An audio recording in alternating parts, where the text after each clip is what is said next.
The Silence Between Walls, a journey through memory, loss, and the unspoken truths that shape us when home is no longer what it used to be.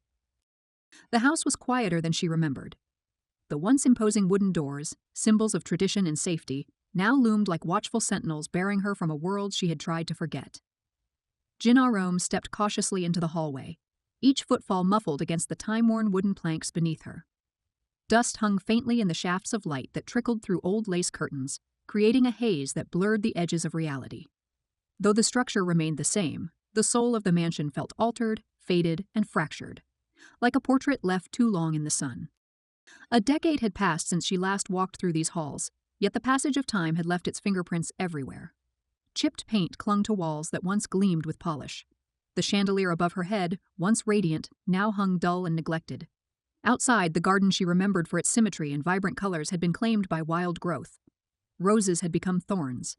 The stone paths were smothered in moss. As she stood amid the decay, Arome was overwhelmed not by familiarity but by estrangement. This house had not changed completely, but she had, and now returning felt less like homecoming and more like trespassing into a forgotten version of herself. Her journey back had not been intentional. The letter had arrived without ceremony, informing her of her mother's declining health. The words had been clinical and precise, and yet they had pierced the bubble she had built around her life.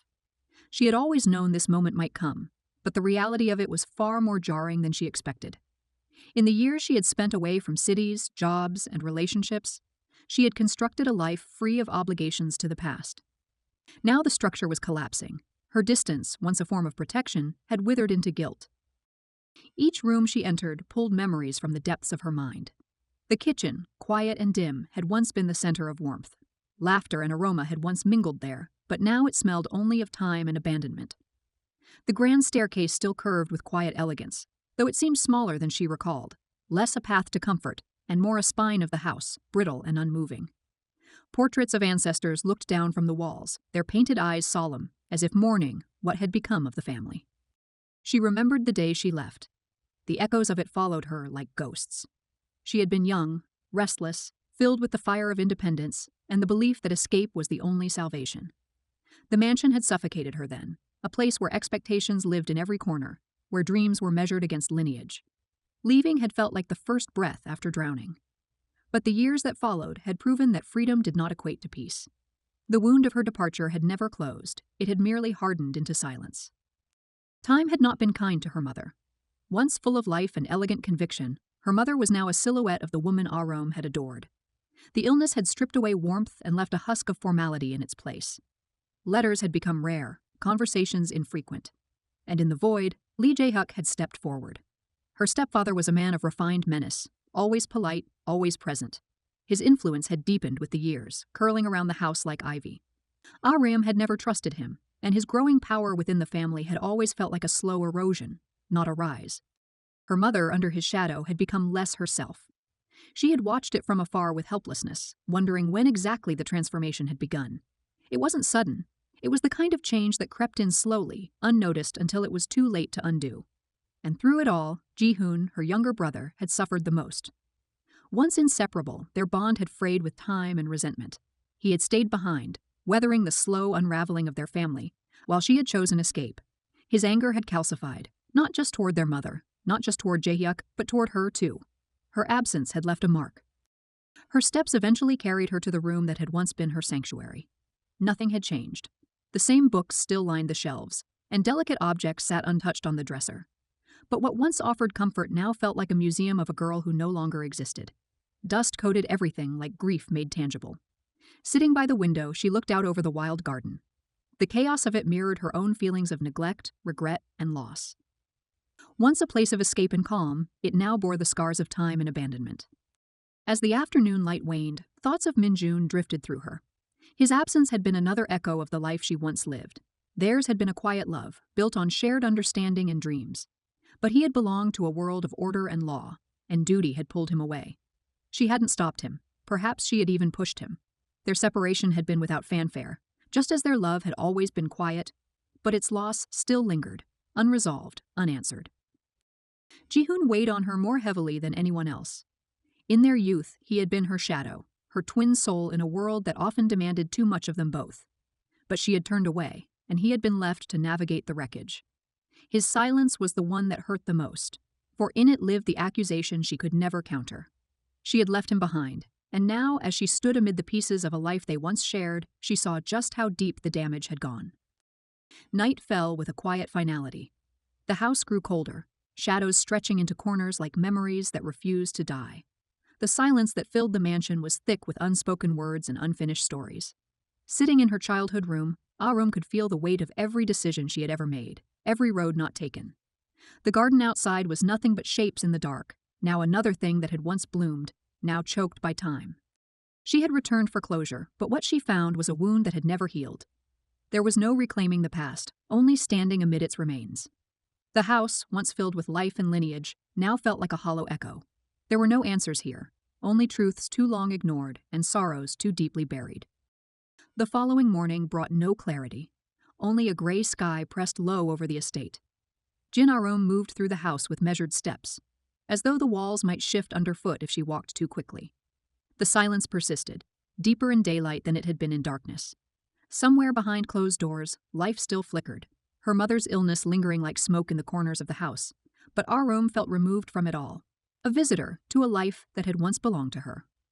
Downstairs, the main hall bore signs of recent activity, but nothing warm or inviting. Orderly stacks of paperwork cluttered the study, arranged with precision that felt impersonal. The scent of antiseptic hung faintly in the air, a bitter reminder of the illness that loomed behind the walls. It was clear that Jae-hyuk had assumed control over everything, his presence visible in every decision, every item placed with purpose. There was no sign of Ji-hoon. The emptiness of his absence was louder than any spoken word. In the days that followed, Arum found herself drifting through routines not her own.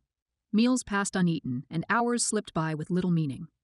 The mansion, for all its grandiosity, felt like a mausoleum perfectly preserved and yet fundamentally dead. Her mother remained mostly behind her bedroom door, under the supervision of caretakers, her strength fading into silence. Occasionally, Arum would linger outside that door, hand raised but never knocking. There were no words between them that hadn't already been silenced by years of distance. The moments she did catch glimpses of her mother were brief and fragmented.